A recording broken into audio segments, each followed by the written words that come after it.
Welcome to the launch of the Fund for Innovation and Transformation. I'm Janice Hamilton, the Executive Director of the Manitoba Council for International Cooperation, and I have the distinct pleasure of hosting this virtual launch today. On behalf of the Inter-Council Network for Provincial and Regional Councils, we are extremely excited to be launching the Fund for Innovation and Transformation, or FIT. For those that may not know, there are 8 councils that make up the ICN. We have regional councils in Atlantic and Northern Canada and provincial councils in each of the other provinces. We would like to acknowledge that the Fund for Innovation and Transformation is being undertaken with the financial support of the Government of Canada provided through Global Affairs Canada. The Manitoba Council for International Cooperation, MCIC, is managing the Fund for Innovation and Transformation on behalf of the ICN. I would like to personally thank the Development Innovation Unit at Global Affairs Canada for all their assistance as we have developed the FIT program.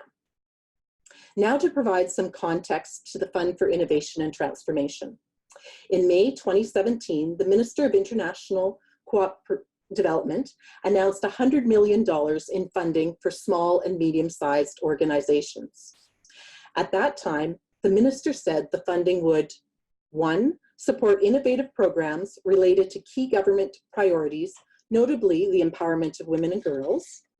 2, provide predictability, transparency, and access to funding that small and medium-sized organizations have been looking for. And 3, reinforce the ability of Canadian organizations to deliver better and more sustainable development results through capacity building. She outlined that there would be 2 funding windows. 1, a responsive window to enable small and medium-sized organizations to pursue a range of thematic programs, and a second, innovation window to support small and medium-sized organizations with small grants to test ideas that resolve specific development challenges. FIT is the second window, which is dedicated to supporting the testing of innovative solutions in the Global South. The first window is the Development Impact Program, which Global Affairs is managing. There's a third component that the Alberta Council for Global Cooperation is taking the lead on, and you will hear more about that in the very near future. FIT will not only provide funds to small and medium-sized organizations, it will also provide a platform for knowledge sharing and learning that is accessible to all organizations, including those who do not receive funding from FIT. Today, we look forward to sharing details about how you will be able to access funding to test innovative solutions. The FIT program will run until August of 2030, so just over 4 years to fund the testing of innovative solutions and the sharing of the learning. I am so thrilled that we have a great team of people that are very excited and looking forward to working on this initiative. I'm now going to turn it over to Christina McIsaac, who is our Director of Innovation, to walk you through the details of the Fund for Innovation and Transformation. Christina?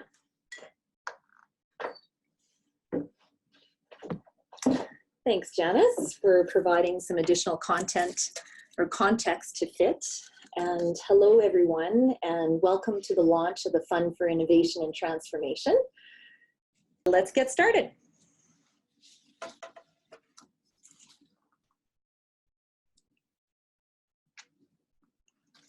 So in this presentation, we will provide a general overview of FIT, provide some more details about what testing innovative solutions means, describe the criteria and the application process, provide some context on our approach and our team, as well as answer a few anticipated questions.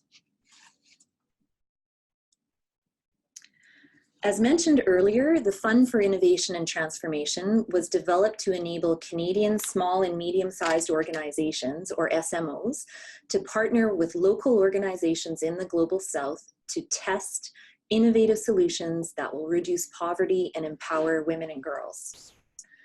The program is open to any Canadian SMO that meets the fund criteria. FIT will provide successful applicants with grants between 150 and 250,000 Canadian over a 6 to 15 month period. And we anticipate funding between 50 and 70 initiatives over the duration of the program. So an important component of FIT is that it will enable and encourage mentoring, peer support, and knowledge sharing through its website, webinars, and stories from social innovators. In particular, we want to showcase learnings on failed and successful testing so that other SMOs and the greater international development community can benefit. And in addition, the team at FIT will be interacting with and mentoring successful SMOs around evaluation and reporting. In doing this, we hope to create a safe space for SMOs to test, take calculated risks, fail, and adapt. So how does FIT define innovation? We are using the definition provided by Global Affairs Canada on their website, which is development innovation includes new or improved business models, policy practices, approaches, technologies, behavioral insights, or ways of delivering products and services that benefit and empower the poorest and most vulnerable people in developing countries. Innovation can be either transformational, for example, a brand new solution or approach to a problem, or incremental, so an adjustment to an existing solution to make it more effective or efficient. So what do we mean by testing innovative solutions to advance gender equality? So we've included a graphic on the website that we referenced from the paper Toward Bridging Gender Equality and Innovation by the International Development Innovation Alliance, of which Global Affairs Canada is a member. And we think this graphic answers the question very nicely. In essence, your project needs to be at the proof of concept stage, or number 3. What this means is that you've already developed your solution to a problem, you are aware of what other solutions exist to help address the problem, you've done your research and development and created a sample of your product or your program. Your project has to be at the point where it requires funding to test your idea. So who qualifies as a Canadian SMO? Again, we're using the criteria that was developed by Global Affairs Canada. Broadly speaking, SMOs must be legally incorporated in Canada and can be civil society organizations, education institutions, social enterprises, or businesses. In order to qualify as an SMO, you have to meet 2 criteria. Number 1, an SMO's consolidated revenue in financial statements must be equal to or less than 10 million Canadian. And number 2, an SMO's annual overseas expenditures cannot exceed 2 million in overseas development assistance, or ODA. So what kinds of projects will we consider? As stated earlier, projects or programs have to be at the testing phase, not the implementation phase. Projects that take into account gender empowerment, and projects that clearly show you have input, from your partner in the Global South. And this is a section on the website where you would go to find out more information about eligibility. Here are some other things you need to keep in mind. So we won't be funding projects that involve construction or building rehabilitation. Because you'll be receiving public funding, SMOs have to be willing to share or license intellectual property with the Government of Canada. And projects may only be tested in countries eligible for official development assistance. So we've developed a 3-step online application process that will keep you informed and help you focus resources.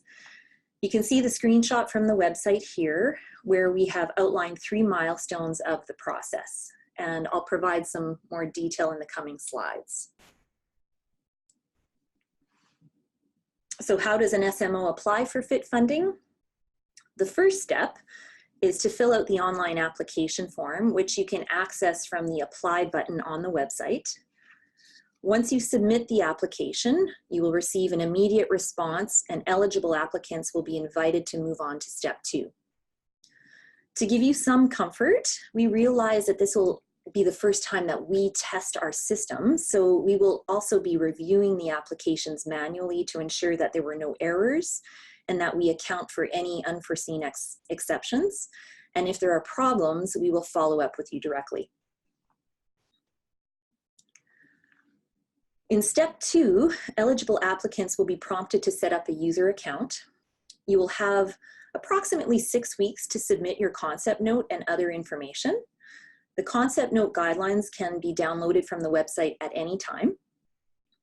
Your user account is designed so that you can upload information and go back and make changes. However, once you submit the application, no other changes will be possible.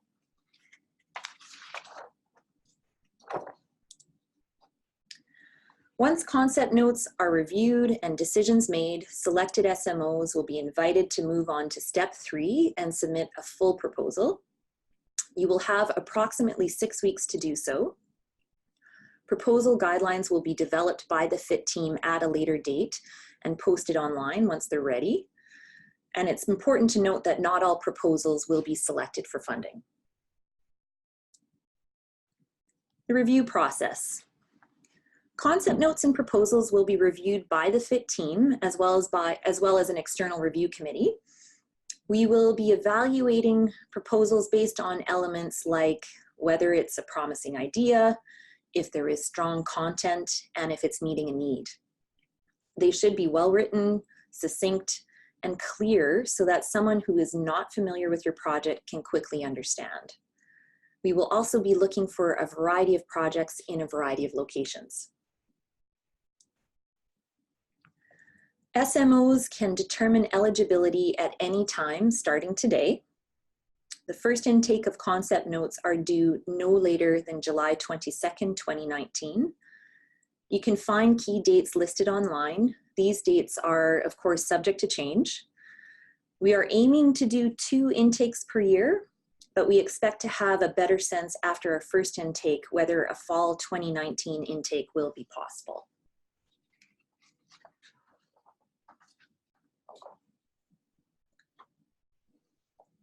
FIT aims to work in a way that reflects the needs of our applicants. For example, we aim to make FIT easy to understand and responsive where possible. We aim to be transparent and communicate regularly.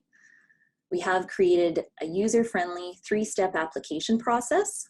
As a result, it should be less resource-intensive for projects that may not qualify or be competitive. We accept also that we are a new program and we will be learning and adapting as we go. Your feedback will be helpful to us in improving our systems, communications, and processes. So please participate in our surveys. And finally, we aim to create resources that will be useful for those interested in applying and for those that are selected for funding. FIT's team is small with expertise and experience in innovation, gender, environment, human rights, monitoring, evaluation and learning, finance, and capacity building. In addition, we have others working to enhance and support FIT through communications, research, and back-end coordination. Most of the team started in the few weeks prior to launch, and all are very excited to develop the program and work with SMOs over the project's life cycle. Contact information will be added to the website in the coming weeks. So I'd like to remind you, if you haven't already, to submit questions in the question and answer section and vote for questions to be answered with a thumbs up icon. Questions will be captured and we will answer some in our frequently asked questions section on the website and in our next webinar on June 14th. We will now answer a few anticipated questions, and just note that we'll post these online a bit later on. The first is, what is the difference between the Fund for Innovation and Transformation and the Development Impact Fund? The Development Impact Fund supports traditional development projects with funds ranging from $500,000 to $2 million for 3 to 5 years. FIT funding is targeting projects at the testing phase of their life cycle with smaller scale funding ranging from 150,000 to 250,000 Canadian and for a shorter period of time. Does the innovation have to specifically target women and girls, or can it target a specific development specific development problem with a direct or indirect impact on gender equality or the empowerment of women and girls? So organizations submitting proposals will have to outline how they will be evaluating their testing outcomes. Within that, they will need to consider gender as part of their testing indicators. So while a project doesn't have to specifically target women and girls and could instead be a project that has indirect or direct impact on gender equality, the SMO will have to have a clear plan to test gender outcomes to prove this. And finally, does an SMO have to contribute a portion of their own funds to a FIT project? No, an organization does not need to contribute their own cash or in-kind to a FIT project to test an innovative solution. So no cost share component is required. And as well, FIT will not be able to provide an overhead allocation for the project.